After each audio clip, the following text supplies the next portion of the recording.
Quşçuluq sektoru ərzaq təhlükəsizliyinin qorunmasında əsas kənd təsərrüfatı sahələrindən biridir. Hazırda ölkədə quş əti üzrə mövcud 7 istehsal daxili tələbatın 82%-ni ödür. 2026-2030-cu illər üçün dövlət proqramına görə əsas hədəf bu göstəricini 100%-ə çatdırmaqdır. Əməkdaşlarımız mövzu ilə bağlı Masallıdan sujet hazırlayıblar, izləyək. Ölkəmizdə quş ətinə olan tələbatın ödənilməsində bölgələrdəki, o cümlədən Masallıda fəaliyyət göstərən quşçuluq müəssisələrinin də xüsusi payı var. Rayonun Köhnə Alvadı və Şatıroba kəndlərindəki müasir texnologiyalar əsasında qurulan broiler müəssisələrində hər il 1 milyon ədədə yaxın quş yetişdirilir. Bu da illik 2000 ton quş əti deməkdir.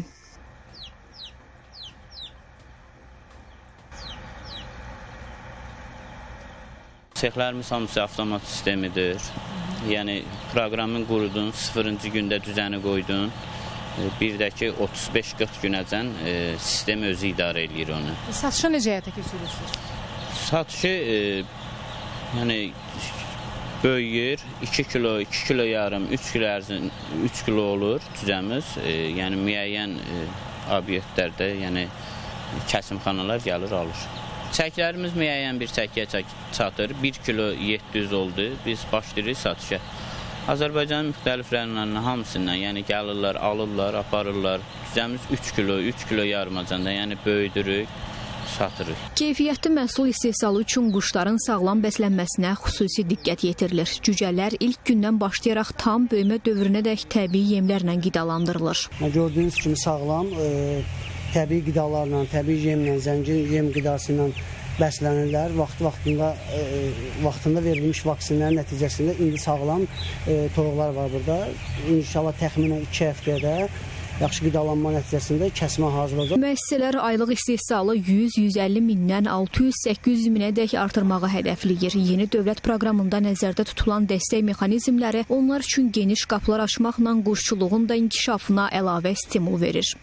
Rəqəmlər böyük, hədəflər isə iddialıdır. Ölkəmizdə quş əti istehsalının qısa müddətdə 30%-ədək artırılması təkcə yeni fabriklərin qurulmasını deyil, eyni zamanda mövcud müəssisələrdə tam modernləşməni tələb edir. Elə hazırda bizim olduğumuz bu quşçuluq müəssisəsində də əsas diqqət istehsalın intensivləşməsinə və rəqabətə davamlı məhsul istehsalına yönəlib. Rayonun Xırmandalı kəndindəki quşçuluq müəssisəsi isə əsasən damazlıq, yumurta və quş əti istehsalı ilə məşğuldur. 15 il əvvəl 500-600 quşla fəaliyyətə başlayan fermer Sərmə Əhmədova hazırda istehsalı 10 dəfiyədək artırıb. Demək olar, bütün bölgələrdən alıcısı var.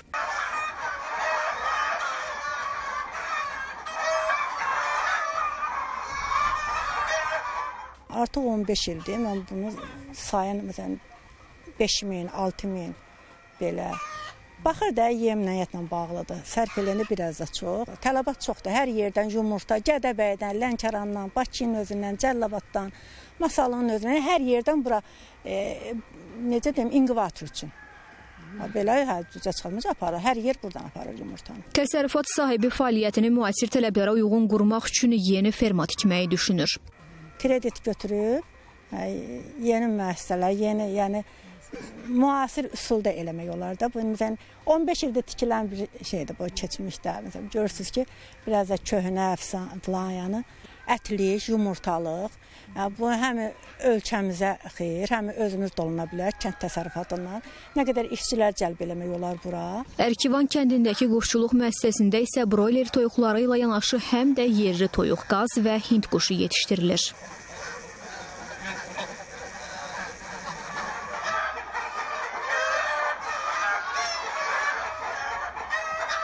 Masallıda bütün təsərrüfat kateqoriyaları üzrə cəmi quşların sayı 3 milyona yaxındır. Ümumi quş əti istehsalı 4000 ton. Yumurta istehsalı isə 59 milyon 108 ədəddir. Yeni dövlət proqramında ölkə üzrə quş əti istehsalının 30%, yumurta istehsalının isə 27% artırılması hədəflənir. Quş əti üzrə özünü təmin etmə səviyyəsinin mövcud 80%-dən 100%-ə çatdırılması planlaşdırılır.